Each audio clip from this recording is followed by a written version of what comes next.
Welcome to the family here on Purple Mafia. I am your host, Paladino Joey, or Joey Awajan. Purple Mafia is available on all of your favorite podcasting apps, and I thank each and every one of you, once and always, for downloading and listening to this show. It is a great pleasure to be back on board with you once again today as the Minnesota Vikings go into New York. And, it was an ugly, nasty, stupid, kind of silly game, and had multiple injuries and won the game 16-13. Yay, multiple injuries. Wonderful, huh?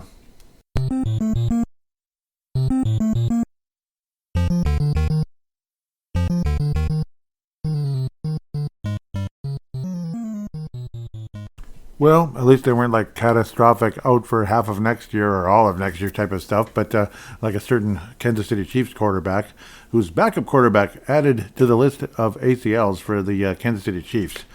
Wow. Okay, well, how the mighty have fallen. They couldn't even beat the Titans. Spoiler alert for segment 2.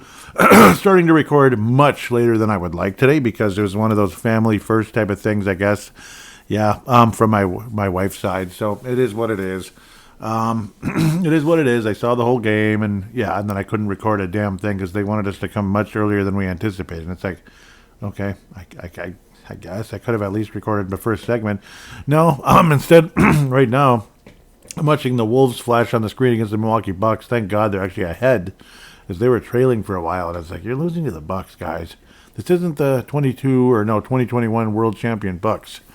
Yes, the Bucks won the NBA title within the last decade, which is the weirdest thing ever. But which says anybody can win a championship, really. I mean, the Jacksonville Jaguars can win a Super Bowl if the Milwaukee Bucks can win an NBA title without Kareem Abdul-Jabbar 50 years ago. But where am I going here with this? I don't know. Good news is JJ McCarthy clearly has the talent to be a starting quarterback in the NFL. You might think, what are you talking about? No, he does. He does because, well, one of the reasons his quarterback rating stunk today is because the wide receivers were awful, frankly, except for Justin Jefferson. All right, Justin Jefferson was finally good. That's good. Or at least the chemistry and all that was finally matching with Justin Jefferson. 6 catches, 85 yards.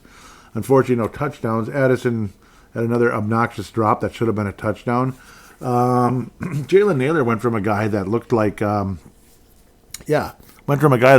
he's going to get this big contract and we got to keep him. He might even be our number 2 guy if, say, things go south with Addison, and we want to trade him away before losing him or something. But, Jalen Naylor was targeted twice and tipped both of them up in the air as if he was doing an alley-oop for somebody. And they both went to the New York Giants. One of them is an interception. That gave the Giants opportunities to do things. Well, the other was a pick 6 that thankfully was called back. Because there was illegal contact along the way, I believe. Yeah, I think there was a hold. Yes, it was a hold on the Giants defensively. So the Vikings dodged a bullet there. Jalen Naylor, awful. I mean, like, what the hell? So, spoiler alert, you can know where I'm going if you listen to the show regularly on what Jalen Naylor did today. So that's an easy choice. It ain't JJ McCarthy. McCarthy should have 0 interceptions and a touchdown catch. You guys catch the fring ball. You know, just like Judd Zolgad said, you guys are professionals. Catch the ball. Like, they might not be the perfect throw that you want. They might not be, when you want to sail in the ball so it's catchable rather than throwing line drives. Yep, I know it's harder than maybe, it's harder to catch in certain situations, but still catch the ball like it's there. Catch it. That's a touchdown. He being McCarthy should at least have, like X amount of more yards, like 50 more yards than a touchdown. That would bring his quarterback rating up. And that was just in the first half. Unfortunately, at some point during that second quarter, JJ McCarthy injured what is believed to be his hand. I'm hearing other conversations of possible thumb related, but I suppose the thumb is on your hand. But we haven't heard the word thumb at all. We hope it's not that because that could be really bad. Like, you have a thumb injury? Like, obviously you're not going to play again the rest of this year, even if it's just kind of like a grade 1. You probably shouldn't because it's 2 games left. Just sit down, I guess, at this point and take your lumps with Max Brosmer or I don't know, or Desmond Ridder or something, quarterbacking the Vikings. I think it would be Brosmer, though. He looked kind of okay, but he was 7-9 for 52 yards and all that. He was only sacked once, but I don't know. The Vikings ended up winning the game, thanks to God's grace. But no, McCarthy's not somebody I'm mad at today at all. Like, he wasn't great, but obviously it's like clearly he still needs to get things He still needs to iron things out, but clearly he has ironed some things out. Like there's something there. There is something there. And yeah, I think he can be a starting quarterback in the league. Absolutely. And maybe, hopefully, a franchise quarterback as well. There's positive signs, but unfortunately, we're probably seeing the last of number 9 this year. Unfortunately, one way or another, for precautionary or, yeah, it's pretty bad. The results came back as negative on McCarthy's hand. Negative being it's not broken, or could it possibly also be like not torn somewhere, like a torn tendon? So hopefully it's negative in both cases, and it's more of a contusion type of thing. If it's like a strained thumb, ST, not SP, because SP usually means some kind of tear, be it grade 1, which is like microscopic tears, grade 2, where it's partially torn, that's more serious, like it's bigger, and then grade 3, it's really gross. Yeah, it's torn, like torn. That would suck. We don't want to even think about that. Thumbs and quarterback on throwing hands are really bad news, if that was the case. So luckily we never heard the word thumb, but somebody kind of threw that out there, just kind of seeing what the trainers were doing with McCarthy before they decided, yeah, he's not going back in. The hell with that. Off to the locker room you go, young man. And that was after getting crushed by Burns. McCarthy, obviously, the parts that can be his fault are him not getting rid of the ball in time, that type of thing. Like you need to get a quick pass, and instead he's taking sacks and getting destroyed. And that's where the injuries can be happening, because it's a hazard. So there's that. Jackson Dart had, hopefully for his case, the worst game of his career, at least in quarterback rating statistics. He attempted 13 passes, completed 7 of them, had that interception. That was also a tip pass, which was probably, you could argue, was a not so much his fault, but it looked more his fault than, say, McCarthy's were. I know I'm being probably too nice in a way. Like sometimes, yeah, again, it's not a great pass, but it's catchable.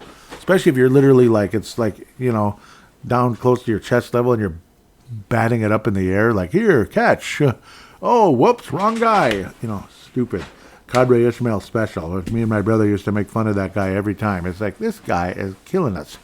Like, what a dummy. Catch the damn ball, you SOB. Then he goes to Baltimore, looks way better, and wins the Super Bowl with Trent Dilfer at quarterback.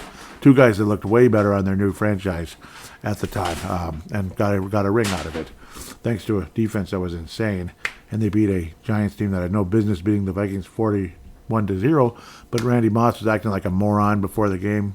Sounds like Randy Moss, more worried about his agenda, whatever it was, having his buddies down there in the area versus concentrate on the frickin' game, you idiot. God, I don't know. Seriously. You can tell I'm not a big fan after all the stuff we've heard over the years and been through. Yeah, I don't know. There's other things too I don't like about the guy. I don't know. He's a hater. That's all. He's got a good side, I'm sure, but I don't know. He's got a bad side too. I'll leave it right where that is. The Vikings won 16-13. Not the most exciting game of all time, that's for sure. We'll see what happens with McCarthy in his future with the Vikings, of course. This season, I'm guessing he does not play again. The Vikings defense was pretty epic. I would have to say 5 sacks overall. Allen getting a sack. Thank you very much, Kevon Allen. Rodriguez out there. Luis Rodriguez getting a sack. And he's one of the best 7th-round picks of all time. Eric Wilson's been a wonderful re-addition, return to the Vikings. Andrew Van Ginkel pretty much wrapped the game up with his sack. That was nice. That's where the Vikings were able to... Actually, it did. Vikings were able to force the Giants to turn the ball over on downs with no timeouts remaining, if I remember correctly. Nope. They had 1 timeout left, I believe. And then Mr. Aaron Jones was able to run for a first down, which then that was it. The Giants were out of timeouts, and the Vikings were able to just go into victory formation with, of course, Max Brosmer at quarterback. Byron Murphy Jr. finally getting an interception. You're welcome. From, obviously, Giants receivers Giants receivers batting the ball up as well. But also not the greatest pass ever. So it's a combination of things. But the Vikings defense was wonderful. Blake Cashman, 16 tackles in the game. That's absolutely nuts. And, of course, he's one of the captains, and he should be. 16 tackles, that's just freaking epic. Did a good job. Generally speaking. I thought, where is he? Yeah, what happened? What's going on? I'm confused. I thought Dallas Turner had a sack in this game. What am I missing here? I'm not even seeing his name. That doesn't make any sense. That drives me nuts. I'm not even seeing Dallas Turner. Yahoo, you're fired. Yeah, that's ridiculous. Where's Dallas Turner? Like, where's Dallas Turner? So, I don't know. I'm kind of switching on the fly here. Dallas Turner got a sack in this game, didn't he? Like, I'm almost certain. Like, I saw it. I heard the name Dallas Turner with the sack. I saw it. Right? Am I stupid? So I'm not even exactly sure what to say here. Either way, it was a 16-13 ugly, crappy game. I don't know. And of course, guys getting hurt. That's never fun either. Where's Dallas Turner? He did play today, right? I'm not even... There he is. And he did not get a sack. It was just a regular tackle. Must have been a TFL, though. One tackle? What's going on? I don't know. It's freaking dumb. It's bull crap, isn't it? Total bull crap. Yeah, I don't know. Let's just move on. Oh, yeah, Metellus also out for the year as well. End of the season type of stuff. And it's fine. You'd rather they don't get some major injury at the last second and then screw up next year. Darrisaw out for the year as well. Like, they're not playing around with that anymore. Just that's it. That's all she wrote. If the New York Giants have a winner for the award, like the Lawrence Taylor Award or something, it's Brian Burns for sure. And that also helped, unfortunately, knock McCarthy out. A couple of sacks for him. The Fran Tarkington Award winner for this episode is Blake Cashman. Though Jonathan Allen, did I call him? I hope I didn't call him Javon. Jonathan Allen also an honorable mention defensively. There's just no doubt about that. But Blake Cashman will bring it home with the 16 tackles. Offensively, it's absolutely Aaron Jones Sr. There's no doubt about that. But then again, Jefferson was wonderful. And McCarthy, obviously he deserved better. Unfortunately, that's probably the end of his regular season. And, they're not making the playoffs. And we're hoping that the Vikings, we're hoping for his sake that McCarthy comes in as the starter next year and things go forward. So we'll see what the Vikings do in the offseason. That's going to be a big question. And, of course, we're not at that stage yet. We got 2 games to go, including Christmas Day. Jingle bells, jingle all the way. The Vikings come to the U.S. Bank Stadium or the Superdome, the Super Metrodome. I'm just kidding, Super Metrodome. I'm just kidding. Where it's the whiteout, the classic Christmas. I used to call it like just that tasty frosting on those delicious, like Pillsbury little cinnamon rolls that you put in the oven and you put in that delicious frosting. That's what that makes me think about. I don't know why. But like Christmas and white uniforms and then like a cool snow day like back in 2022 when the Vikings beat the Giants of all teams.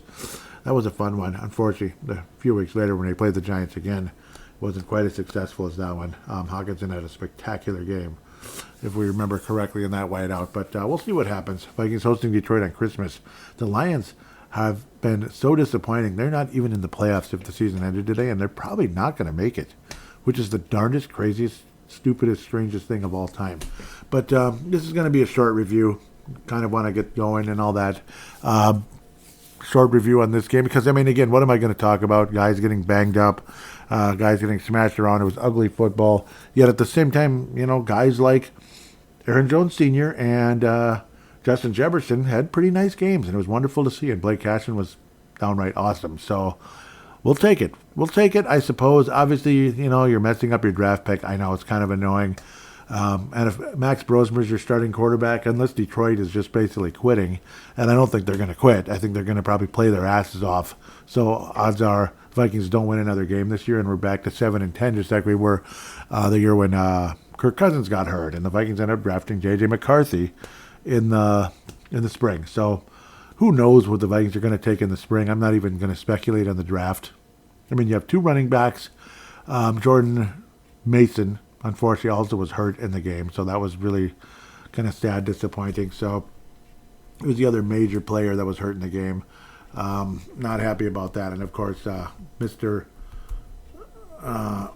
McCarthy, it's definitely like hand-related, I suppose. Jordan Mason injury update, anything going on? Yeah, Brian Kelly, supposedly another bleeping concussion. Yeah, what the hell? Well, Aaron Jones isn't bad news. That was 8 hours ago. That's kind of weird. Yeah, it was ankle. That's what it was. That's what it was. It was an ankle for Jordan Mason. I was like, wait, what was it again? Yep, and he didn't return, but Aaron Jones was wonderful. So, and again, supposedly another concussion for Ryan Kelly, which is like becoming a world record here. Just God bless you, Ryan Kelly. You were a wonderful center in Indianapolis, not here. Retire. I mean, that's just all it is. That's just all you got to say, Ryan Kelly. I don't even want to joke about somebody getting their bell rung, but it's like, that's it. That's enough. Time to go. Time to go. Time to go. Yep. That's all I need to say about that. I repeated about 16 times. Let's take a quick break and come back, look around the league with some really wild, crazy stuff, and previewing the Detroit Lions coming to town. And then, of course, the Packers will be the season wrap-up. But we won't be talking about that game just yet. We will be talking about the Packers and Bears, though. Oh, yeah. Oh, yeah.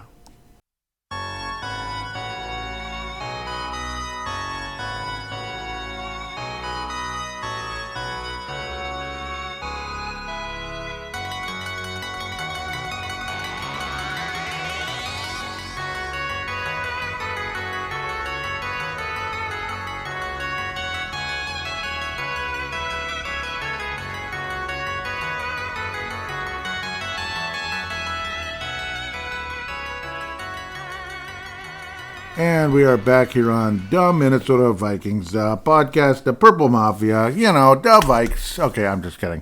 Yeah, you could tell the accent I was getting into and where I'm leading towards, but we'll get to that conversation in a few minutes. Yeah. Monday Night Football, San Francisco, Indianapolis. Could have been a preview of the Super. Probably won't be. No. In fact, the Colts are kind of like the Lions. They had a great record. They look so promising, and they're going to miss the playoffs. They've been a massive disappointment with injuries and all that crap. I don't know what else to say. The Niners. Okay, sorry. I better get off of that. Seattle versus the LA Rams. I think the whole planet was like, Rams are probably going to win. Darnold's been disappointing against the Rams historically. Don't get you. Yeah, and again, at the same time, yeah, Seattle won the football game by a point. It was wacky. It was crazy. I mean, it looked like the Rams were going to win the game the whole time. Darnold was weird. He was Darnold, kind of. Like, he wasn't that good. He's not the reason why Seattle won the football game. 2 interceptions, 2 touchdowns for Sam Darnold, 270 yards. Great, epic Thursday night football game, to be fair. Matthew Stafford, far superior to Sam Darnold. And we're just being honest here. A lot of people thought that these two teams might swap players one day. Or at one point, Vikings and Rams. Let's say Stafford comes to Minnesota, Darnold goes to Los Angeles to kind of, again, continue to develop and get better. Yeah, continue to get better and better over there with Mr. McVay. And then we get Stafford for like a year or two to try to chase the Super Bowl. Well, instead the Rams are chasing the Super Bowl, absolutely, despite losing to the Seahawks somehow. It was in Seattle, so they had their 12th man. Yeah, shut up. I hate the 12-man stuff. 457 yards, 3 touchdowns, did not turn the ball over either. Not the most epic game of all time for him, 29 of 49. I mean, there were incomplete passes and stuff, but not that many.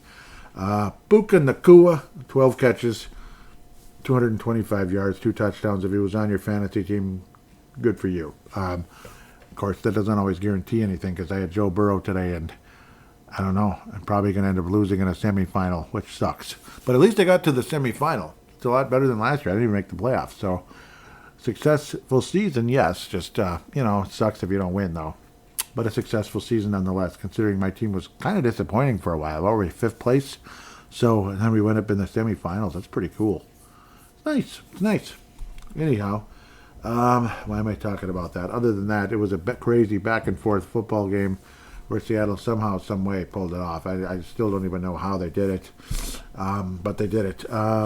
Smith and Jigba, 8 catches, 96 yards, a touchdown. Barner, 4 catches, 49 yards, and a touchdown. Those are the 2 touchdowns for Mr. Darnold. Both running backs got in the game, the Charbonnet, with 32 yards on 9 carries. Mediocre, but got in the end zone. Walker, the 3rd, spectacular game, 11 rushes, 100 yards. He did have the 55-yard run. That's what made the spectacular game anyway. Sometimes one play changes everything, which, again, Addison catching a touchdown would have changed a lot of things for both of them. Frankly, it would have been a very different game. McCarthy and Addison right there. But stop dropping the ball. Walker, the third, getting in the end zone in Seattle, ultimately winning this one by a point. A crazy, wacky, back-and-forth game that went to OT. Seattle went for two and won the football game rather than trying to tie it up with a touchdown. So pretty wild.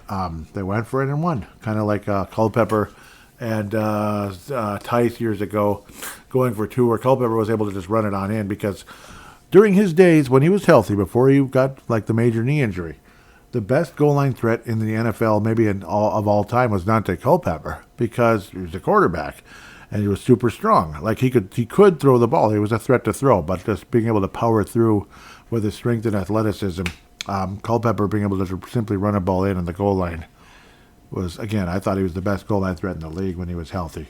And I'm not even this gigantic Culpepper fan. I'm not, because he turned the ball over too much, where you're dropping GD at Dante bombs while watching the game. Yes, that sounds really bad, swearing like that, because those are words you just shouldn't say in the same sentence. You just shouldn't. Yeah, but it got really frustrating. Let me tell you. Like, stop fumbling the ball, please. Just like Addison and Naylor. Oof, ugly. But Seattle somehow, some way, is now the number one seed in the NFC right now. I don't see them getting to the Super Bowl, though. I don't see them getting them, and sure as heck not winning. And if they do, I guess fine. I'm wrong. I'm an idiot, right? Right now, the Patriots are up 10-7. The Timberwolves just defeated the Bucks by a measly 3 points, but hey, they won. So they won. Woohoo! Well, I'm glad they beat the Bucks. They also beat the Oklahoma City Thunder on Friday night. That was wonderful. That was nothing short of wonderful. The Timberwolves beat the Oklahoma City Thunder on Friday night. So I was hoping the Wolves would, at minimum, be able to win 2 out of the 4 games here for in between, as I'm obviously doing Timberwolves Explosion every Friday morning. And, they've already got 2. They squeezed past the Bucks, which reeked of a trap game, and they beat the Thunder for only their 3rd loss of the year. Hell yes. So, anyhow, Seattle only's got 3 losses also, which is good for them. Man, I'm looking at a gorgeous steak on it's a Texas Roadhouse coupon as I'm looking at this box score and talking to you.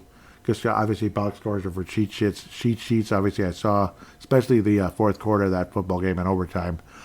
Very weird, epic, crazy stuff. It's like, did this really just happen? And yes, it did. Seahawks escape with a win, despite Darnold having some, awful moments. Philadelphia, Washington, a Saturday night football game. Saturday night. Yeah, that's a good one. Saturday night. Yep, so it's good. We're at Saturday. Once it gets to Christmas week, you get to Saturday Night Football, and you're going to get Saturday Night Football all the way up until the divisional round from here on, which is, the prime of the NFL season. Championship Sunday, yes, it's a big deal. It's cool, but it's only 2 games. And oftentimes it's teams you don't like very much. Either you're sick of them or it's like, how did they get there? Yuck. I don't want to watch that stupid team. You're either sick of, like, the Chiefs or, like how the hell did the, Cowboys get there or something? They're not going to, but I'm just throwing out a name. They're not going to win.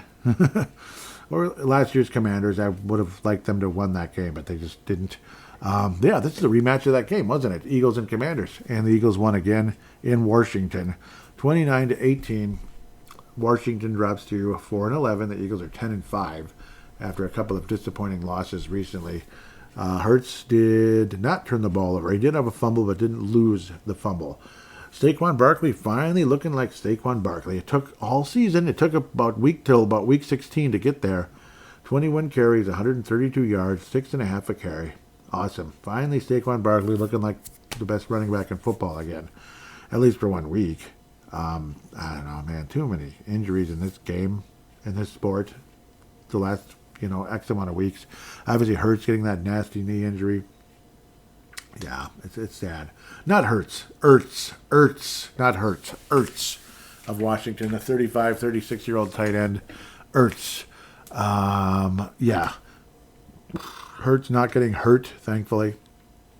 Threw for 2 touchdowns. I thought he ran one in, but he didn't. Nope, he had 40 yards on the ground. But, solid game, strong game for Hurts. Again, you're beating up a crappy team, but they are a division rival. And this time of year, division rivals love playing spoiler. Oh, the Washington Commanders would have loved to have won today, but they didn't. Commanders, I thought I was looking at the Commanders. Marcus Mariota, 7 completions, 14 out of 14 attempts, 50%. Lousy. Still had a halfway decent quarterback rating somehow because of the completion ratio, I suppose. And then Johnson comes in, and it's like, what is this, third string guy? 28.7 quarterback rating. That's about all you need to know there. Did have a single interception. I don't know. McLaurin, 3 catches, 53 yards. Just a lost season for a lot of these guys. Debbie Samuel's a guy you feel bad for. So many chances to win Super Bowls in San Francisco, and then he goes to this disaster this season, which I bet nobody on the planet was thinking Washington was going to be 4-11 by Week 16, but they are. It sucks.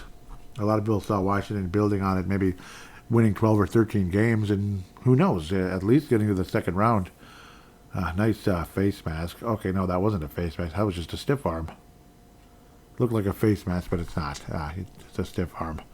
Apologies there. But yeah, the Eagles win. I think they're in first, right? Because that division kind of sucks. The toughest division, obviously, is the NFC West. Holy crap. Seattle and Los Angeles. It's kind of like last year with the Lions and the Vikings. Watch them both lose in the first round or whatever. One loses in their, the first round bye. They lose in the second round. That'd be kind of funny. Chicago, Green Bay, epic stuff Saturday night. We're not going to be able to talk about that right away. Or, of course, Detroit. Detroit will be the final one. But yeah, what the hell? Buffalo kind of playing with their food a little bit. It's Huntington Bank Field. Interesting, not Huntington Bank Stadium, so kind of little.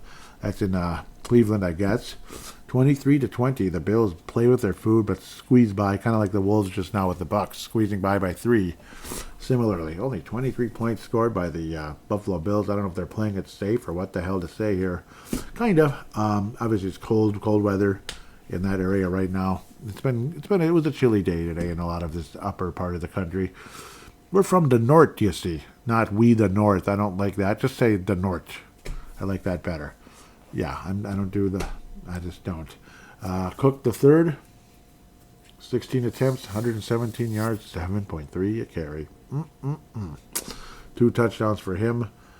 Josh Allen, not Jerome Allen. I don't know who the hell I'm talking to. Josh Allen, 12 completions of 19, 130 yards.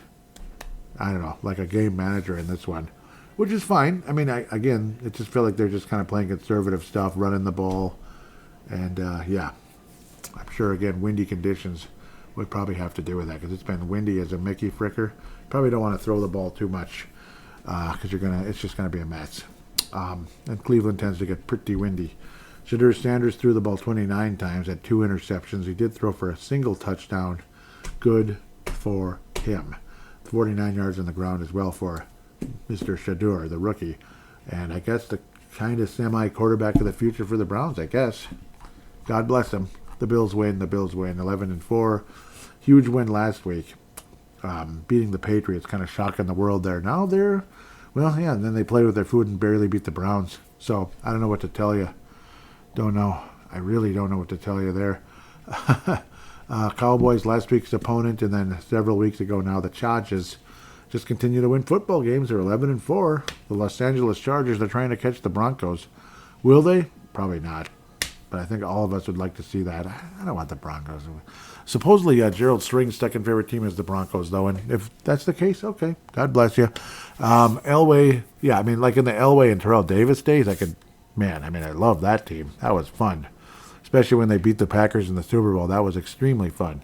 That was a good team. Oh, God, that was a good team. Those 2 Super Bowl championships, and then Terrell Davis tears his ACL early in 99. Never the same again. Oh, so sad. Don't you just hate that? I hate that. Don't you hate it? Seriously. Adrian Peterson is one of the rare examples where it's this great running back, tears his ACL, and comes back and has an even better season. That was wild. What was it? He was only like the second. Was he the second or third running back to get to 2,000 yards? But it was the second best season of all time behind Dickerson of the Los Angeles Rams way back in the day. Chargers win 34-17 over a Cowboys team that's like, what the bleep. Yep, Chargers are now 11-4. Herbert, despite a broken non-throwing hand, unlike McCarthy where it would be a throwing hand, but it's not broken, but it might be a contusion. It might be a tendon, a pulled, or hopefully not torn tendon. Again, when they say X-rays are negative, that means that means it's not a tear. But unless it's like a microscopic, like a grade 1 sprain. So hopefully that's all it is at best, or just a contusion. And contusions hurt and they last a long time. So it is what it is.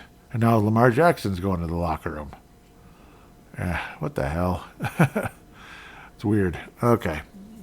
He was like slapping his hand together like bleepity bleep. Anyhow, Herbert, 300 yards, 2 touchdowns, quarterback rating of 132.8, looking like Stafford out there. 2 LA quarterbacks looking freaking awesome, to say the least. And this one in the winning game, Johnson with 104 yards on 4 catches. Keenan Allen, 5 catches, 44 yards. McConkey also had 4 catches. The McConkey donkey. I know, I'm just kidding. 4 catches, 43 yards, and got in the end zone. For the Chargers, 16 rushes, 85 yards on the ground for Hampton. And Herbert also getting in the end zone, 42 yards. But he did have a fumble, but did not lose it. So good for him. No grape jelly stain for the Chargers as they crushed the Cowboys. Pretty good. Congratulations on that one. Chargers look great. Quentin Johnson, of course, getting in the end zone. This one is... I don't know. The arrogance of the Chiefs fans, the arrogance of like the Kelseys and all of them. It's hard to feel bad for them. It really is. Now, I'm not rooting for injuries. And I'm not crapping on Mahomes at all. I don't hate Patrick Mahomes. In fact, he's a good guy. I just got tired of them winning and all that stupid GOAT talk. Brady had an ACL and came back and became the GOAT. After winning 3 Super Bowls. So similarly there, I don't see Mahomes as the GOAT. I think Brady is. He's got 4 more Super Bowls, and he beat Mahomes multiple times head to head, AFC title game and Super Bowl. It is what it is. He won. Brady won head to head in both of the major games. It is what it is. Gardner Minshew threw 8 passes, completing only 3 of them, and tore his ACL. Are you kidding me? And then somebody named Chris Oladokun. 7th round pick in 2022 of the Pittsburgh Steelers. He had thrown for 5 yards previously in his career. Number 19 of the Kansas City Chiefs, Chris Oladokun. And he completed 11 of 16, which is incredible, actually, considering the circumstances. It's actually not bad. 111 passing yards, a quarterback rating of 88.3. He did have a fumble, but again, everybody say it with me, did not lose the fumble. He was sacked 4 times, was Oladokun. Again, Minshew. And second ACL in a row, second week in a row, starting quarterback gets an ACL for the Kansas City Chiefs. So again, not rooting for that, but seeing them lose to the Tennessee Titans is hilarious. I'm sorry. After all the arrogance that this team has displayed. Know your role and shut your mouth, Travis Kelce. Know your role and shut your mouth. 1 catch and 6 yards. Yep. It's people like that. You know how he was getting arrogant and showing off at the Cincinnati, the Ohio, what was it, the Ohio governor and all that. Yeah, know your role and shut your mouth, Travis. You're give me a break. He was still the governor at the time, and you're just a football player, so know your role. Oh, I have a platform. Yeah, good for you. You know what's also great about it? And I didn't like a lot of the crap Dennis Green said, but he did say one thing that was gold. What did he say? You know what's great about America? Everyone has an opinion. But you know what's also great? You don't have to listen to them, and that's the great part. Yep, you can just turn the son of a gun right off. And that's what we like to do. Chiefs got slaughtered by the Tennessee Titans. They're screwing up their draft capital here, draft potential. But they did have the number 1 pick last year, so whatever. Cam Ward. Is it Cam Ward? Yeah, Cam Ward, 26-9. Oh, how about them Titans, huh? 228 yards, 21 of 28. Pretty good game, really good game. 2 touchdowns, no grape jelly stain for him. 122.3 quarterback rating. Congratulations, Ward. Well done. Good job. See if the Titans can build off of that one, because, I mean, obviously it's been a lost season, and, yeah, it is what it is. It is what it is, guys. As an old beer reviewer would say, God rest his soul, Greg Puckett. Anyhow, Cincinnati Bengals, God rest their season, 45-21 over the Miami Dolphins, who obviously are done with Tua. They told him to go bleep himself, and good for them. They should. They should. He's an ass. Tua's an ass, and he's a failure. He's an outright failure, and I'm not a fan. I can't play in the cold. Then get the hell out of here. Go play. I don't know. Go play arena football or something, dude. Go put up 700 yards or something. Good for you. You know, you want to just you want to play like that, you pussy. Anyhow, pardon my French. Joe Burrow, 4 touchdowns, 146.5 quarterback rating. Kind of, I don't know if he's showcasing for his next team or showing like, yeah, if it's a new coach, new this, new that next year, where it's going to be a different ball game, you know. And yeah, but also one thing, Joe Burrow, stay healthy, please. Do your part too. Just like a certain guy who wears purple and gold, who, you know, I thought had a very similar game, has a very similar game to Joe Burrow. Just obviously very early in his career to say it, but yeah, kind of, you know, there's some Joe Burrow in McCarthy. At least there was in Michigan. And yeah, stay healthy, both of you, Burrow and McCarthy. Stay healthy, please. It's becoming a freaking problem. It really is. It's too bad, too, because, I don't know, I thought the Bengals should have won that Super Bowl, and of course they didn't. And then when the Chiefs barely slid past them, that's when Travis Kelce lost me for the rest of time, when he ran his huge-ass mouth, acted like a jerk. Ugh. And then he shows up with Taylor Swift the next summer or whatever. Oh, my God. It was just like wave after wave of bullcrap. Let's get off of that. Jamar Chase, 9 catches, 109 yards, but did not get in the end zone. Brown, the running back, had 2 catches for touchdowns, two touchdowns, 4 catches. He also rushed one in, 66 yards. He was on my team today, right? Like he was, right? Like I should have won then, right? I mean, right? So what's the problem? Oh, I am winning. Wait a minute, I'm winning. I might go to the Super Bowl. Of course, maybe, but they're still projecting the other guy to win. Must be Monday night stuff. Crap. Yeah, Brown did play. Yep. I would be like, yeah, that's on me if he was on the bench. Prater was out. That did not help. Oh, man. Unless there's a kicker tomorrow that I can play, or maybe I can't. Maybe it's against the rules, so I can't even do anything. No, because his team played. Crap. I can't do it. Well, if I win, I go to the Super Bowl. Wouldn't that be nice? Let me guess. There's somebody playing Monday Night Football. Fudge. Oh, great. Jonathan Taylor. That's great. Oh, wonderful. Unless they decide to sit him out. Yeah, Jonathan Taylor. Is that all? Oh, I don't want to worry about him. Damn it. Damn it, damn it, damn it, damn it, damn it, damn it, damn it, damn it. Who playing against San Francisco? Okay, 49ers defense, shut this guy down now, okay? Then I can go to the bowl. Please let me go to the bowl. I want to win. I want to go to the Super Bowl. It's been a long time. A very long time. David Montgomery, a wonderful 4 attempts and 14 yards. Thanks, David. Thanks so much. Frickin' sucks. Oh, man. Kyle Pitts, you are wonderful. I love you. Kyle Pitts, I love you, seriously. Yep, what an unbelievably wonderful, unbelievably wonderful addition he was later in the year. I just might go to the Super Bowl, man. I didn't even realize I had a real shot at this. I didn't think I did. I thought I was done, dead, and gone the way things were going. Anyhow, the Bengals won. Sorry for sidetracking there. It's kind of a big deal, though. It's been a long time, man. Yeah, because I retired, remember? I was retired for like 12 years. Came out of retirement from fantasy football last year. Did not make the playoffs. And to go back to the bowl? Hell yeah. Anyhow, the Saints won, their 4th game in a row or something? Or at least 3rd in a row. It's been kind of funny. And they beat who did they beat today? I don't even know what I just clicked on. Just messed everything up.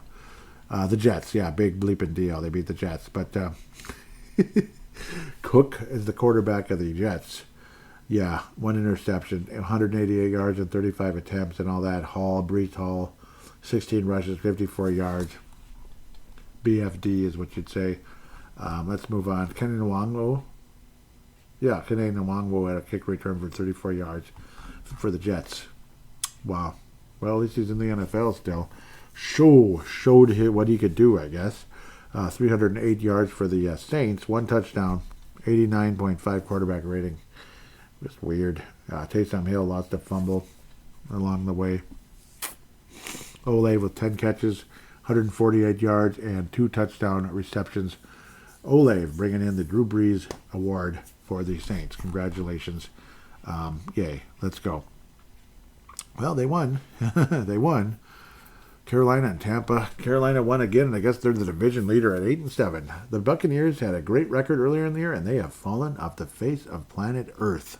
I don't know what happened here.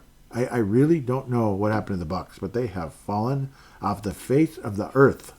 Like they fell off. Like if flat Earth was a true thing, which I don't believe in, the Buccaneers fell off the edge. They're done. What the heck? How do you fall off that far? The Bucs really are the schmucks this year. What the heck?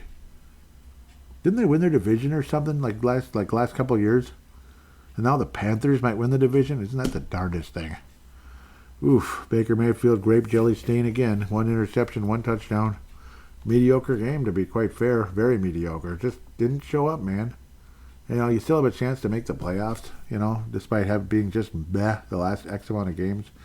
And then you lay that egg. It's just, you don't deserve to make it. You guys stink. Bryce Young, 21 of 32, 2 touchdowns, 102 quarterback rating, and no grape jelly stain on that jersey. Good job, man. Second-year guy, showing some promise. And the Panthers win. Panthers win. Panthers win. The roar has kind of been restored, but not the one in Detroit. The roar has become a bore in Detroit for some reason. We'll get to that later. Jacksonville, that's who it was, beat the Denver Broncos. Yep, Denver did lose today. The Packers could not beat them, and of course he's had the injury to not Chandler Parsons, that's a basketball player, but Micah Parsons, former Cowboy and current Packer, with an ACL last week. Jaguars are 11-4. The Jacksonville Jaguars are 11-4. I mean, I'm stunned. Like they're that good, huh? I guess. Good for them. It's been a very, very, very, very long time. Last time they were kind of a factor was 2015, and they almost beat the Patriots to come to U.S. Bank Stadium when a lot of us were thinking, oh my God, could the Vikings and Jaguars be in the Super Bowl? Man, we might actually win the whole thing. Trevor Lawrence, 3 touchdowns, and he's been much better about protecting the ball. He was an interception machine before. Now 3 touchdowns and no interceptions again. This is against the Denver defense. This is in Denver. This is very impressive. This is a signature win for the Jacksonville Jaguars. Signature. Etienne Jr., 16 rushes, 50 yards, very mediocre. Other than his 24-yard long. I mean, he was probably attempting about a yard and a half a carry. Trevor Lawrence also ran one in. So, fantasy ballers in your semifinal week, you might be going to the bowl with Trevor Lawrence if he happened to be your starter this week. So, good for you. Washington, the receiver of the Jaguars, 6 catches, 145 yards, and a touchdown for him. And Mr. Strange, when you're strange, the tight end, 39 yards on 5 catches and a TD. And Etienne Jr. also getting a touchdown, one of those screen plays for the Jags as they win 34-20 over the Broncos in Denver. Empower Field at Mile High. Bo Nix attempted 47 passes as the Broncos were fighting to get back in this one. Nix is known to throw tons and tons of passes, accumulate tons and tons and tons of yards, sometimes tons and tons of touchdowns as well. But only one today against that Jags defense, and they were playing from behind, and they were struggling, and awesome. I mean, I'm happy. I like to see the Jaguars get this done. Good job, Jacksonville. That was good. Broncos still 12-3 because they've been on such a hot streak, including, again, beating the Packers last week and that awful injury to Micah Parsons, which I am not celebrating. I'm celebrating the Packers are not going to win the division, probably. It might be a certain other team that we're going to hear about in about 5 seconds here. But a very impressive win by the Jaguars today, and they deserve respect for that one. It's awesome. A couple of junkies here. Damn it. Now I messed everything up. Come on.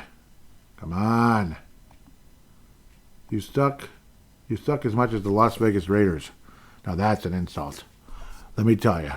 But Houston sucked today too somehow. I don't know what the hell they're talking about playing with your food.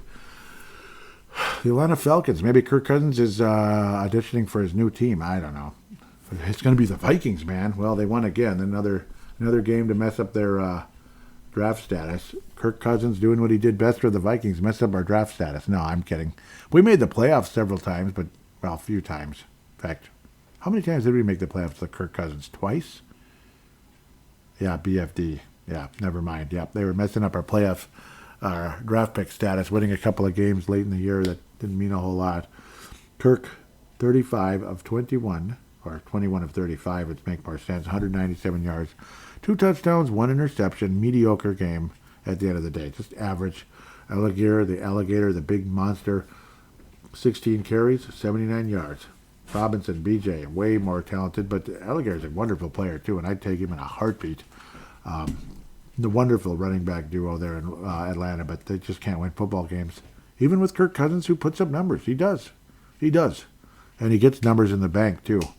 Oh, let me tell you, that's a story we could go on all night about. Anyhow, 16 carries for him. They basically split the carries, 76 yards, but he did have a 29 long because he's a stud, I guess. And Cousins also lost a fumble. But they beat the Cardinals because they're awful, 3-12.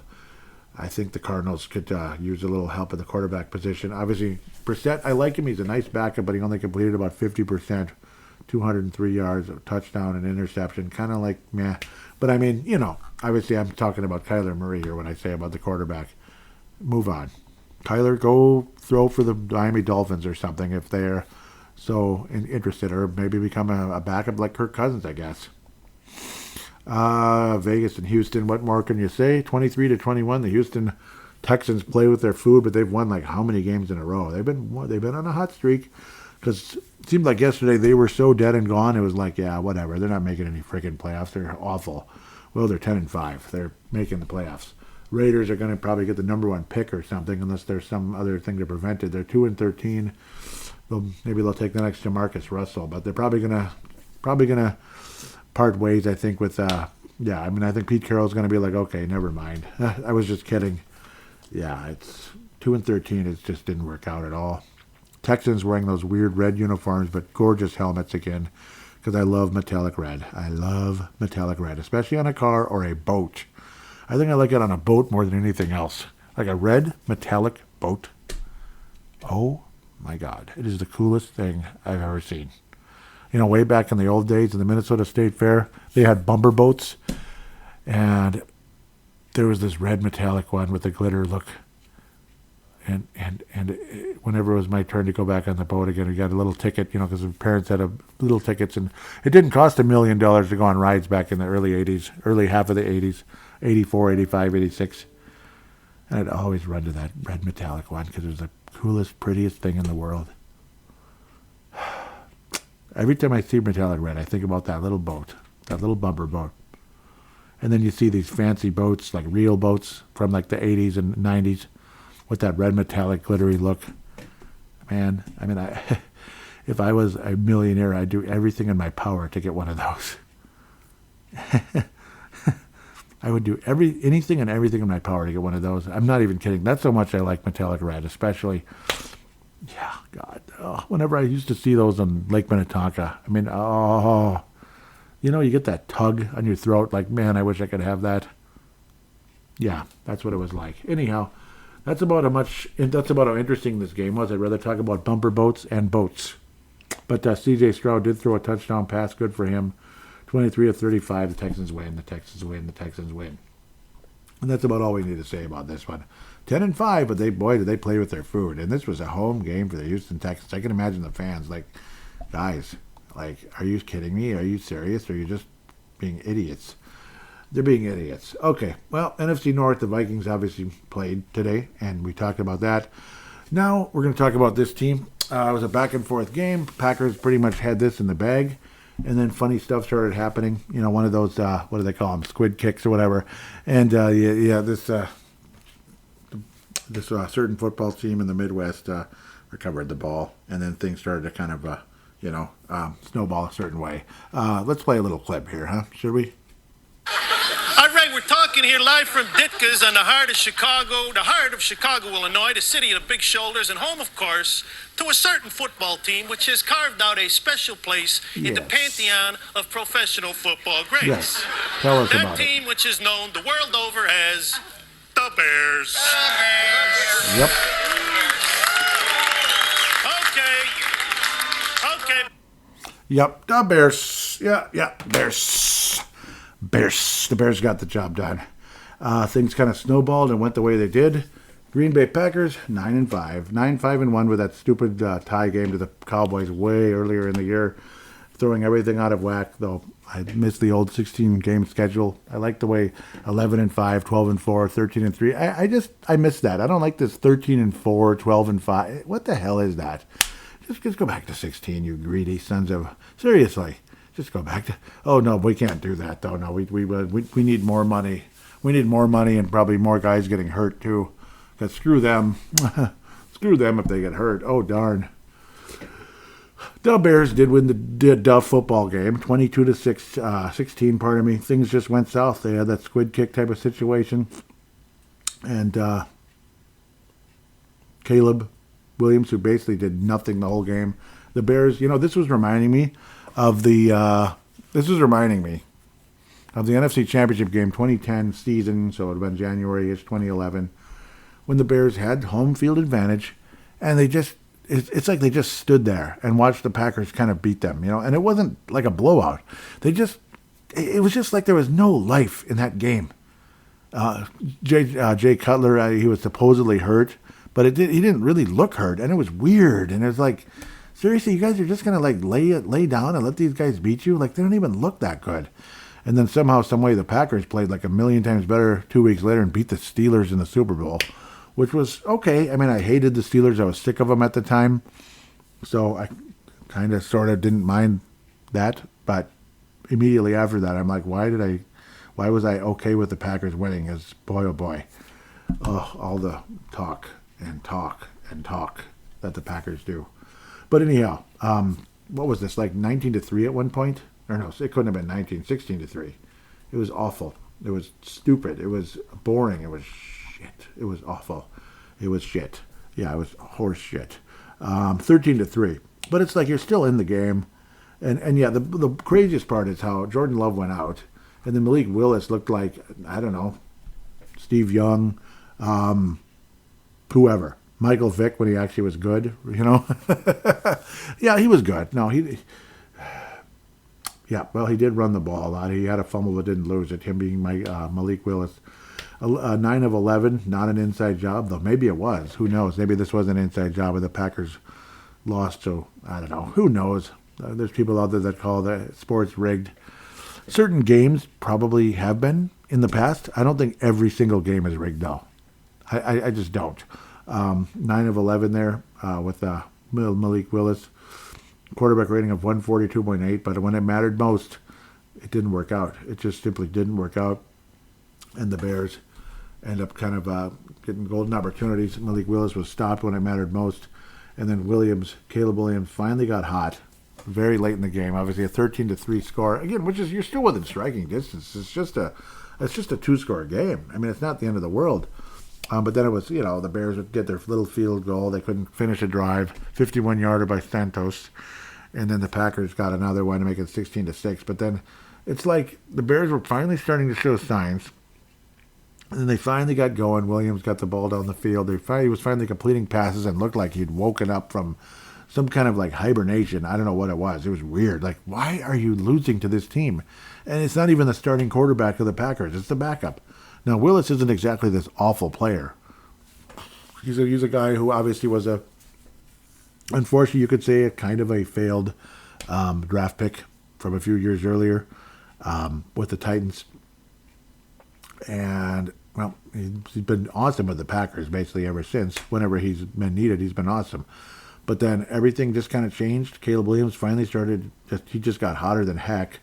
And it was nice to watch. It was nice to watch the Bears get the job done. The Packers, I believe, yeah, they did win the toss. The Bears defense got the job done. And then Williams took the team down the field enough. and DJ Moore was able to receive a 46-yard play, and the Chicago Bears defeated the Packers in a crazy back-and-forth game. At the family get-together today, again from my wife's side, young man named Kieran, which would be like he'd be like a potential nephew-in-law if things, go that far someday. Potential nephew-in-law. We'll see. Who's actually from, he's from Wisconsin, and he's a Packer fan and all that, and he was like, I don't even want to talk about it. And that's like, I don't blame you. I don't blame you. I was just randomly saying the Bears because I just watched the skit a few times, that SNL skit, because there's a bunch of them. And I just randomly started saying it. I'm like, oh, whoops. And he's like, I don't even want to talk about it. Young man of about 21-ish. And, I was like, I understand. And, I can't even imagine. I mean, he was pretty convinced, and a lot of other people were as well, that the Packers were not only going to win the division, but possibly even go all the way. And it's kind of like, well, there is this team called the Rams still looming. And I don't know, somehow Seattle's 12-3. Yeah, they're not going to the Super Bowl, though. That's a myth. I think the Bears are more likely to go to the Super Bowl than the Seattle Seahawks, and I'm saying that with full sincerity. And you know what? If one other team in the NFC North goes to the Super Bowl, I'd rather it be the Bears. Like, say, if it's not the Vikings, I'd rather the Bears than the Packers or the Lions. I don't know. I mean, they just have this. There's this old days, 80s and stuff vibe that I like. Packers, obviously, ancient history vibe, just like that. And obviously the field is awesome, Lambeau Field. But they I don't know. They talk too much. Like, Chicago fans don't bother me nearly as much as like Wisconsin fans. And no, I don't mean the young nephew-in-law. He didn't talk a whole lot of stuff. No, he didn't. Even when they were winning, we just had a respectful conversation. That's all. Sometimes that's all it needs to be. But just the general thing. A lot of Packer fans like to be obnoxious. Bears fans, some of you may see them as that. I've never had a bad experience. I haven't. And of course, Dylan Richardson, who brought me to, who was one of the main reasons Purple Mafia exists today with the sportstuff.com. Northern California, but happens to be a Bears fan. He hates the 49ers because the fan base is just a bunch of bandwagon people. Like, when they're great, everybody's wearing red, and when they're not so great, nobody is. And he got tired of that crap, so he became a Bears fan, going all the way back into the 80s. So, and that was when Joe Montana was quarterback of the 49ers. But the 80s Bears were awful good, too. Anyhow, the Bears, 11-4, and looking like the division champs. It's pretty impressive, to say the least. So, So next week's opponent will be the Lions, I guess. It'll be a whiteout time in the Metro Bank Stadium. I'm just kidding. They hosted the Detroit Lions and couldn't beat them. Or excuse me, they hosted the Detroit Lions. The Pittsburgh Steelers, and the team that won 15 games last year and still had pretty much everybody there, right? Everybody. 8-7. The Detroit Lions have underachieved this year, big time. I can't even imagine what that fan base, the frustration of watching the Steelers beat them. 29-24. Now, both teams needed this game, but the Steelers just flat out won the game. Aaron Rodgers, 27-41, a touchdown pass thrown, 92.1 quarterback rating. Warren was unbelievable, and it's one of the reasons I'm possibly going to the Super Bowl in the fantasy world here. If Jonathan Taylor doesn't tear it up tomorrow, we'll see what happens. I hope he doesn't. I hope he gets stopped. But if he tears it up, I guess I'm out in the semis. Warren, huge, 14 carries, 143 yards, and 2 tutties for the Steelers. The Steel City Gainwell as well. He gained well very nicely. More on the receiving end than on the running end. 50 yards on the ground on 9 carries. 4 catches, 49 yards. 5 catches, 78 yards and a touchdown. Adam Thielen actually did something this time around. 4 catches, 49 yards, but no touchdown for him. But a nice day for Adam Thielen, catching everything coming his way. So congratulations, Adam Thielen, on a nice performance, regardless of how annoyed a lot of us may be with how he left in his second stint. But at least he's doing more than a certain other guy who talked a lot of crap and made a complete jerk of himself all those years ago, and went to Tennessee and did nothing. You know who I'm talking about. A certain wide receiver who came back in 2010. Yes. Yeah, we all know who that is. At least I hope you do, unless you're just too young or whatever. The Lions, I just don't know. I mean, I don't understand. Of course, you're entitled to lose to the Rams. I mean, everybody's losing to them this year. They barely beat the Giants if you way back on the 23rd of November. Couldn't beat the Packers. Oh, well, I guess that sucks. And it was a home game, too. They couldn't beat the Packers on Thanksgiving. I remember that. And they beat the Cowboys pretty good in the last 2 weeks. Huge disappointment for the Lions. And it's been a tough year for them. I can't even imagine. There's a pretty good chance they're not going to make it. But that's who the Vikings will play next week. I didn't even look at the team yet. I was looking all at the Steelers. What a dummy. My apologies. Jared Goff, 364 yards, 3 touchdowns thrown. He had a great game. Montgomery, 4 carries, 14 yards. They could not get the running game going at all. And Gibbs, 7 carries, 2 yards. How does this happen? Remember Gibbs, the same guy that ran right through the Vikings for like 200 yards like twice last year? He just ran right up. He just blew right through us. It was just ridiculous. Blew right through us. A 14-win team, by the way, with a pretty good defense. And he just blew through us like we were nothing, like we were tinfoil. Ridiculous. And the steel curtain, holy crap, they really were against Gibbs. Again, should I say this again? 7 rushes, 2 yards. Like how? 0.3 yards a carry, and he did have a 6-yard long. He did fumble, but they did not lose the ball. Lucky for him. Detroit was in this game, but I don't know, man. I don't know what to tell you. This is awful. Awful. Detroit, though, was playing from behind for a long time. One of the reasons why Goff had so many yards, but they just, I don't know, man. Impressive win for the Steelers, horrible loss for the Lions. I mean, that's kind of back and forth of that. I don't know. I could imagine the Lions having a much better game next week in the Metro Bank. I'm just kidding. On the whiteout. I do not anticipate JJ McCarthy starting at quarterback for the Vikings in this game, and probably not the Packer game either to wrap up the regular season. I do believe that it's going to be Brosmer to wrap things up. Hopefully he doesn't get hurt too. God.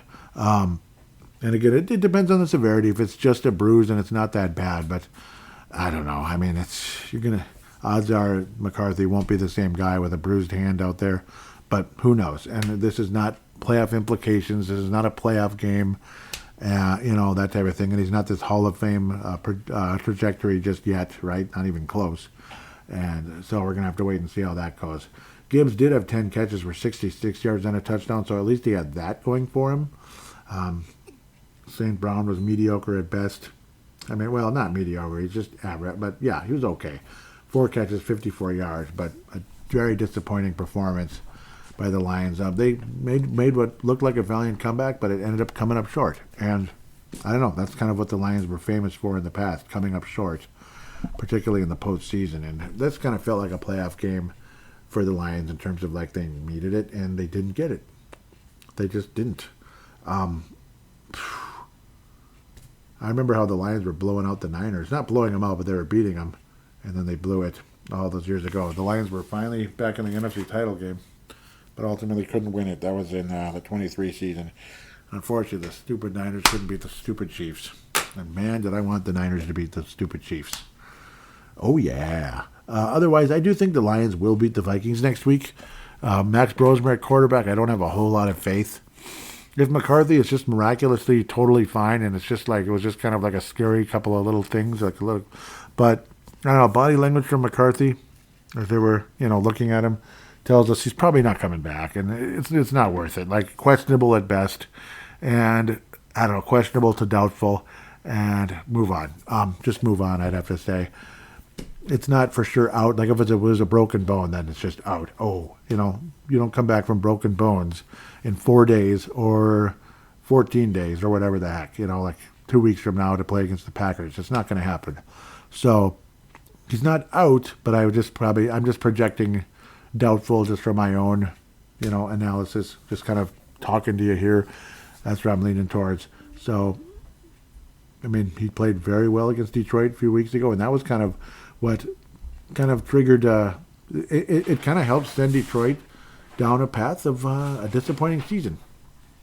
It was a wonderful performance by JJ McCarthy. It was so much fun, but ultimately, it's been that's when things started to kind of change. Detroit did beat an awfully disappointing Tampa Bay team at the time. Well, they did win 4 in a row. What am I talking about? They beat the Bengals, the Browns. Yeah, but yeah, everybody's beating the Bengals and the Browns. They beat the Ravens. That's an extremely impressive. Nope, this is going backwards. I'm an idiot. Yeah, they beat the Washington Commanders. They got revenge on them. Like, that means a whole lot. Then couldn't beat the Eagles, barely beat the Lions, lost to the Packers, da-da-da-da-da. Now the Rams and Steelers here after beating the Cowboys pretty good. So it's just been kind of an up and down season generally for the Detroit Lions. Again, I do think they win their 9th game, but like 9-7, that's pretty mediocre.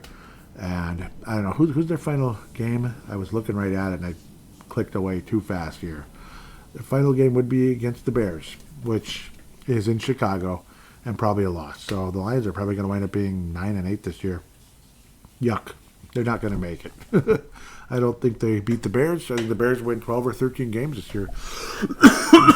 More than likely. Pardon me. Playoff picture. Let's pull this up here. Come on. Why can't this just be like an image? Why does it have to be all words? Come on. Yeah, the Seahawks are number 1, and they play the Panthers and Niners, which they're going to probably lose one of those two. They're both on the road.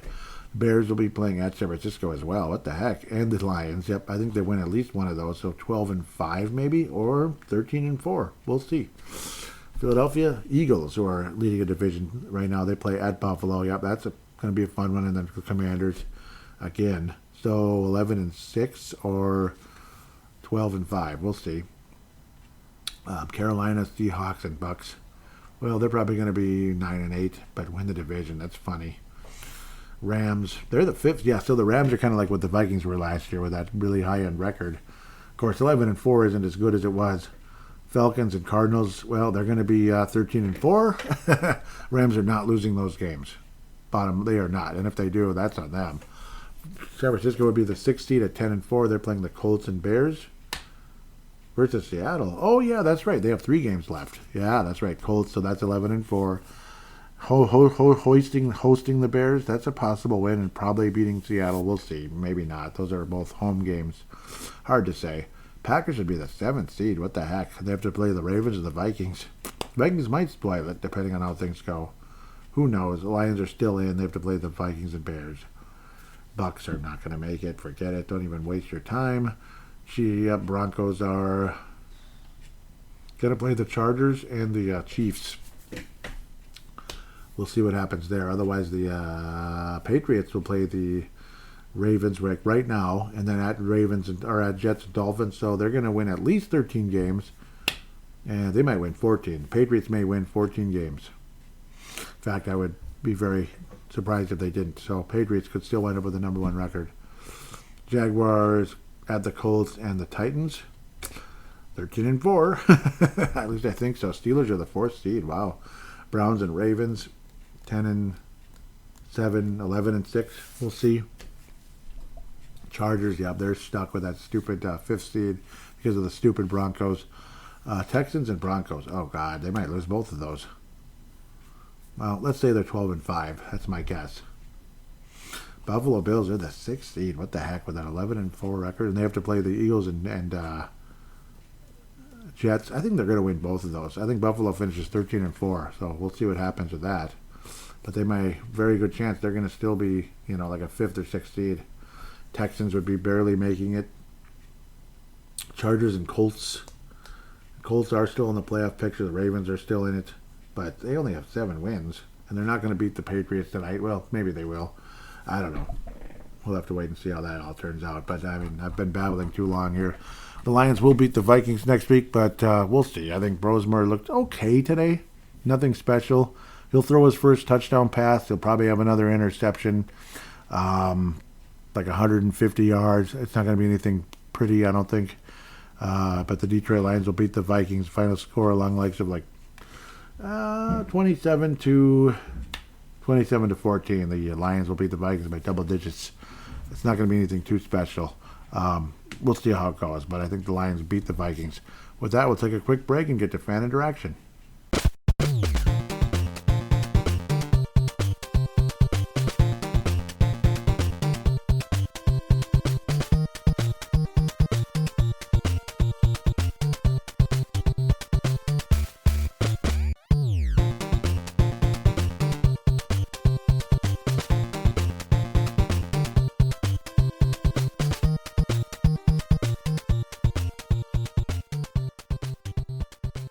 And we are back here on Purple Mafia segment number 3, and I looked and looked and looked and looked and looked and looked and looked.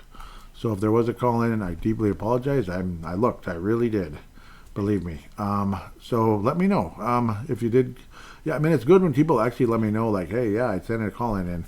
And the way to do that, of course, if you're wondering how the heck do I call in, well, just record, just use your smart device. They have a smart device, smartphone, whatever, or you could be on your laptop or desktop, or you could just record it on a voice recording app or whatever. But yeah, an app on your smart device or your laptop, one way or another. So, sorry. Just pull it up. Every smart device on the planet is a free voice recording app. Of course, laptops and desktops have, Audacity or whatever. And when you're done, of course, you would just save it and send it to palladinolive@yahoo.com or palladinolive@gmail.com, whichever one you prefer. So either one of those you could send it to, and it'd be greatly appreciated. And yeah, I'd love to hear from you. I would then convert it into an MP3 file thanks to cloudconvert.com, which does an amazing job converting pictures. Sometimes when I need to get the show show images up, episode images up, so we can kind of have something identifying the episode. So yeah, but of course, again, the files, it'll be able to convert it into an MP3 file to get it into Audacity for me. So I'd love to hear from you. I really would. Mark Carlson, Gerald String, of course, Mad Martin, of course, Leland, if you'd like. And of course, we're going to be hearing from Leland today. Brent Jacobson, gosh, I miss you. I don't know if he listens anymore, unfortunately, which is a bummer. I wish he would. I wish he would. I know the podcast he listens to the most is Liberty Report, which is fantastic. So, yep, obviously like that as well. I'm a listener, so subscriber, whatever you'd call it. Okay, let's get to the comments and stuff. And no, obviously I'll keep saying I am not and will never ignore anybody. If I miss anyone, it's human error or possibly software error, like something stupid or weird happened. But certainly not intentional. I don't even have Purple Mafia app, which is annoying. This is the Facebook. We're going to go to Facebook first, which is a switch from the past, of course. And, yep, I'm going to backtrack because I know Mark Carlson commented on last week's show somewhere. I don't know where. I better find it. There he is, yep. And I was like, shoot, I forgot. So Mark Carlson from last week's show with the Cowboys and stuff says, of course, I would like a Viking victory tonight, but it would be especially nice to knock Dallas down one more notch. Good to see the deep ball tonight, too. It's halftime now, Joey. It's halftime now. Joey, if you go outside at halftime tonight, better take your coat. Skull. Yeah, it was a very cold weekend for sure. And it's kind of chilly today as well. But yes, there we go. Got Mark in there, and I feel a lot better. I was like, I can't believe I forgot that he was laughing at how I said it. I was like, I'm sorry, But luckily he just kind of chuckled. He wasn't like, whatever, Joey, like stop ignoring people. But anyhow, not trying to ignore anybody, I promise you. So, Jeff Froyland, great to hear from you again. It's been a while. I do believe he's from Iowa, right? Yep, a lot of these guys, these awesome guys are from Iowa. I'm like 99% sure he's Iowa, right? I just want to make sure, and I don't see. I remember hearing it like a long time ago. Oh, well. I do believe it. I'm going to... Damn it. What the heck happened there? Oh, yeah, the injury. So, anyhow, let's get back to where I was. Jeff Froyland said sloppy skull. Leland Albertson, also Iowa, says nice to see JJ to JJ. Yes, that was a big deal. It really is. Absolutely huge deal to see that combination finally getting together. So, yep, great. Right there. Dave Hickey says this game is slow and boring. Yep, that was a pretty crappy game quality-wise. So I do believe that's it on the Facebook page. Again, I'm not trying to miss anybody. I really am not. This might be, and I don't know what it's loading up here. Instagram user message unavailable, so whatever that means. Yeah, anyhow, let's close this. I don't like this meta stuff. That doesn't make any sense half the time to me. X, Twitter, whatever the heck we call it. I do believe we're going to be hearing quite a bit from Mad Martin. And, oh, yeah. And that's a good thing. And Dave Hickey.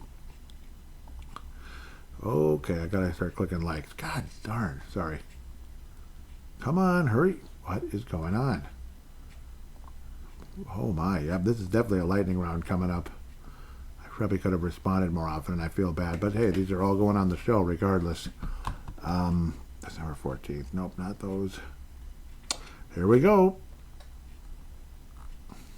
Maybe I'll read Dave Hickey's real quick, and then we'll just go Mad Martin lightning round the rest of the way. Yep, that's kind of a way to go. So Dave Hickey can be the Dan Gladden or Chuck Knobloch, however you look at it. We'll say Dan Gladden. I don't know if he wants to be Chuck Knobloch. That guy kind of lost his mind years ago here.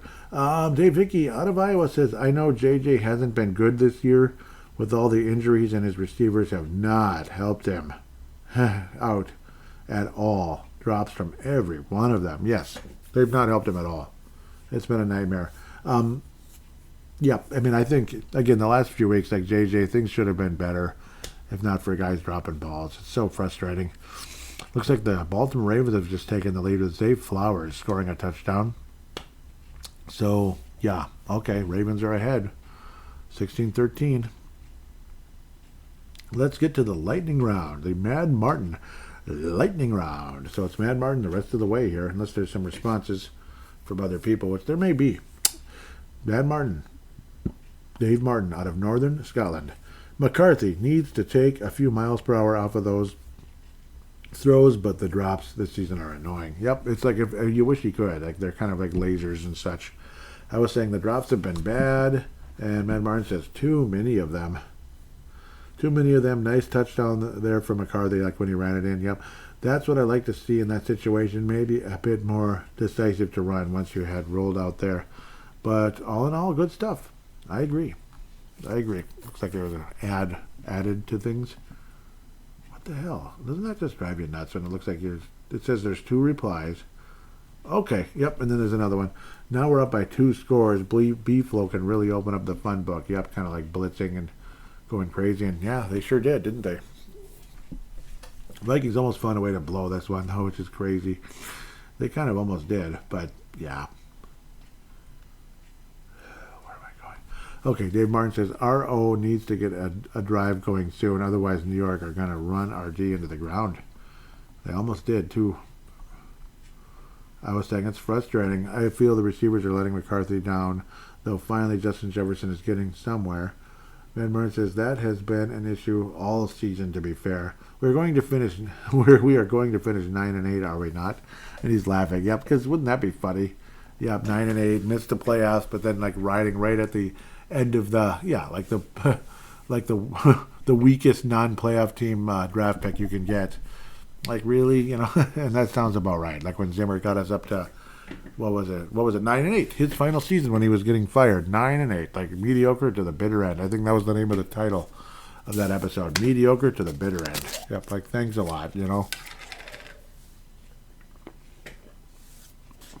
could forget what Zimmer said about what's the guy's name? Kellen Mond the week before. Do you want to see what Kellen Mond can do? He's like, I see him every day.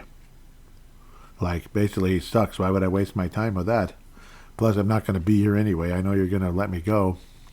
He knew, because he said he knew. Like when they said we're going to evaluate things at the end of the season, he just said whatever. I know I'm done.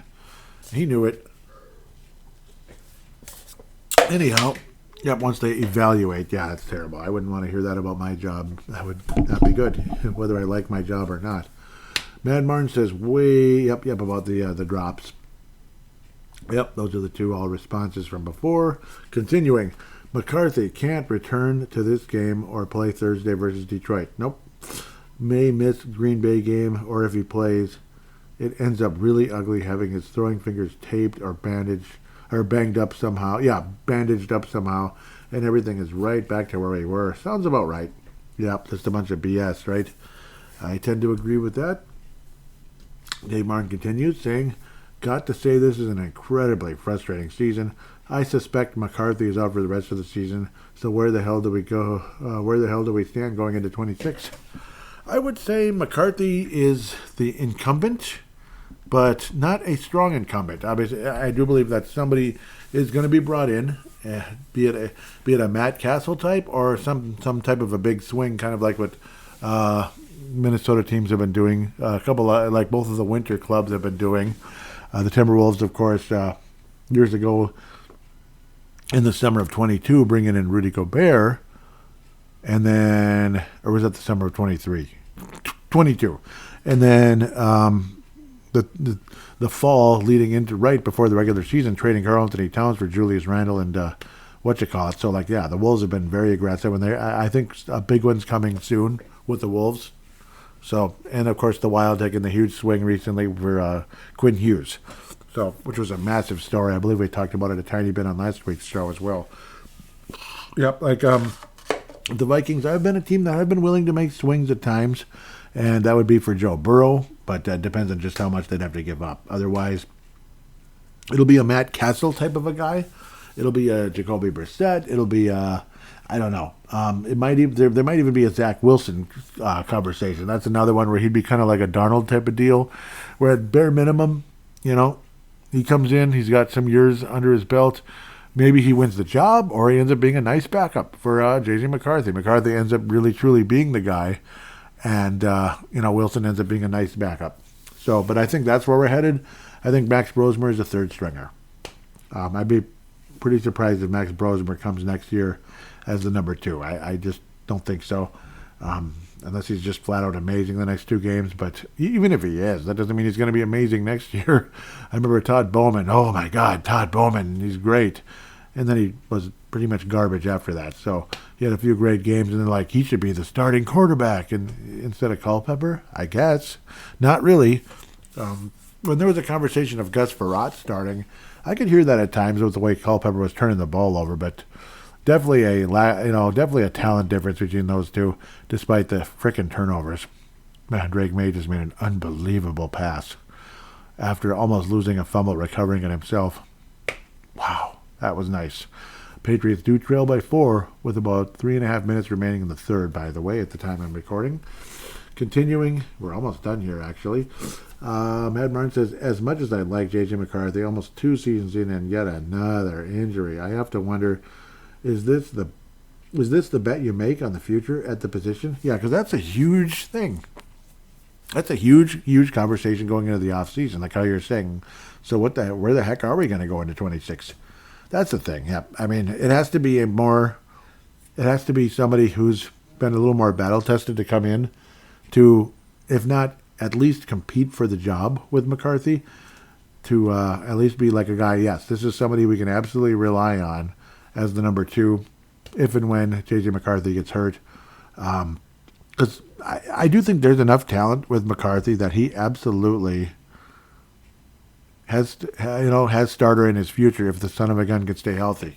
And if he can really stay healthy and take significant strides into next season, he might end up being the star player we were all hoping he would be. So him being JJ McCarthy, of course. So, yes, I mean, I think in the offseason, that's my guess is where the Vikings are going. And then, of course, there's also that, home run type of swing trying to get Joe Burrow, which could be possible. And every time you watch the Patriots, you're realizing why Kevin O'Connell wanted, Kevin O'Connell and the Vikings wanted Drake May. But it's just one of those things. The Patriots were steadfast, like, no, we're seeing exactly what you're seeing, and we happen to be the 3rd pick, and you're 10th, or no, 11th, so sucks to be you. And that's pretty much what the Patriots said and did. Caleb Williams was going to the Bears. Jaden Daniels was going to the Washington Commanders, which then, again, set the table for the Patriots to get probably the best quarterback in that draft. And, yeah, the Patriots saw exactly what Kevin O'Connell saw, and they held the cards. It's just they had the card, we didn't. Partially because winning stupid, meaningless games, I guess. But I don't know. We'll get off of that. The Vikings will not have a great there will not be a great quarterback draft this year. That's the one thing people are talking about. So let's continue. The list of injuries, this is, of course, Mad Martin the rest of the way. The list of injuries keeps expanding. Meniscus tears, high ankle sprains, concussions, hand injuries, mechanical issues, all compounded by a lack of experience and over 2 years without a single 4-week stretch of full availability. 26 is going to be interesting. That'd be 2026, of course. there's a really good point there, or really good several points, but generally speaking, like injury, yeah, meniscus tears, ridiculous, high ankle sprain, concussions, hand injury, the mechanical, all that crap, and then yeah, I mean, what has it been? 8 games in 2 years? That is pretty weak. That's weak. Yep, that's weak. 2 years, 8 games. Like, I don't know. It's really weak. It's frustrating. I mean, and even Burrow can't stay healthy. That's the other thing too. So again, there it is. Final tweet of the day. So what to do in 26? Roll with McCarthy, and if it's bad draft in the future. And if it's bad, draft the future in 27. Sorry, I'm reading that totally wrong. Or go big game hunting with Joe Burrow. Yeah, I mean, it kind of depends on how much the Bengals want, that type of thing. Or maybe that would be like McCarthy included in the trade, like part of the package becoming a Cincinnati Bengal. Otherwise, again, I mean, I'm leaning towards they're probably rolling with McCarthy.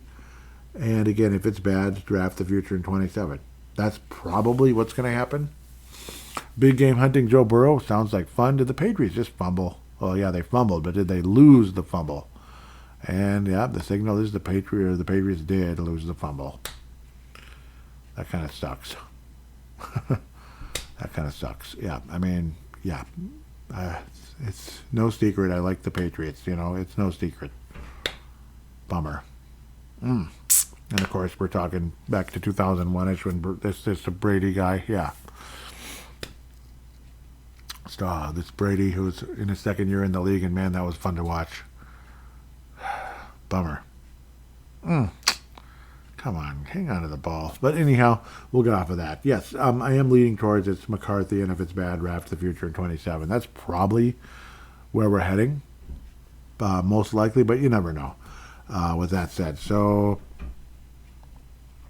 yeah, that's about it. Really want to appreciate you, Dave Martin. You're the absolute greatest. Dave, Vicky, really appreciate you so much. You're the greatest too. Mark Carlson, love hearing from you so much. Gerald String, you guys are the salt of the earth. You're amazing people. Leland, Jeff Froyland, I love you guys. I really appreciate you so much, and I'm going to keep saying it. This show is not about me. It's about you. It really is. It really is. Like, I love and appreciate that you listen to the show and that you comment on the show. It means the world to me. It really does. And, well, the next show will be on Christmas Day, most likely in the evening, depending on the timing. I'll be saying Merry Christmas then, but I'm going to be saying Merry Christmas now, too. Finally, the stupid work week is going to be much shorter, and you can finally get some break time and get away from that doggone place. All that nonsense. Finally get away from all the nonsense. Anyhow, Christmas is right around the corner. It is so. I mean, Christmas lights. Me and my wife are driving around looking at those a bit before finally getting to do the show here, and there's nothing like Christmas lights. I just love them. Long as it's safe to drive in your own dang neighborhood, not because of crime, but because of just, I don't know, me being an idiot or someone else being an idiot. So let's just leave that where that is. Seriously, let's just leave that right where that is, and hope for the best there. Please do call into the show. It'd be so cool. Please call in. It'd be great to hear from you. And I love hearing from Ed Martin, Dave Hickey, Mark Carlson, Gerald String. Malcolm McSween, man, I miss the hell out of you. I think you're still listening, right? I know Sam Gupta, yep, he's been a listener since like 2009. That's just absolute legend. Don't hear from him too much coming out of Cali, but he's a great guy. Malcolm McSween coming in out of Cali also. I mean, you guys, this show is for you. This Christmas is for you. Merry Christmas to all of you. And if you happen to not celebrate Christmas, happy Hanukkah, happy Kwanzaa if you celebrate either one of those. Or any other holiday. I guess I'd say happy holidays because I don't know where to go, which other holiday you might celebrate. But definitely a Christmas guy. I don't do the PC thing a whole lot. But, I mean, I just say the holiday. I'm going to keep saying that. That type of thing. Just thank you so much for listening, and I appreciate it. Very much, and we'll be back. Merry Christmas. Again, Merry Christmas, happy Hanukkah. I guess the first day of Hanukkah is on Christmas Day too, so well, that one kind of changes a little bit, and Kwanzaa's about in the same spot. So yeah, just bless you guys. Bless you guys. Thank you so much for listening, and we'll be back for a Christmas Day special against the Detroit Lions, and I think I'll be recording Brave the Wild that day too, because it is a Thursday, so it is what it is. Unless I decide to record early on Wednesday, who knows? But yeah, we'll see how that all turns out. I don't know. I'm thinking it's going to be a busy day on the podcasting world on Christmas Day, which is kind of funny. But Christmas Day recording, yeah, multiple shows, maybe. With that said, thank you again. I've repeated that about 16 times. Please do put a 5-star rating on Apple Podcasts or Spotify if you could. Otherwise, we'll be back for some Christmas Purple talk. Until then, take care and God bless.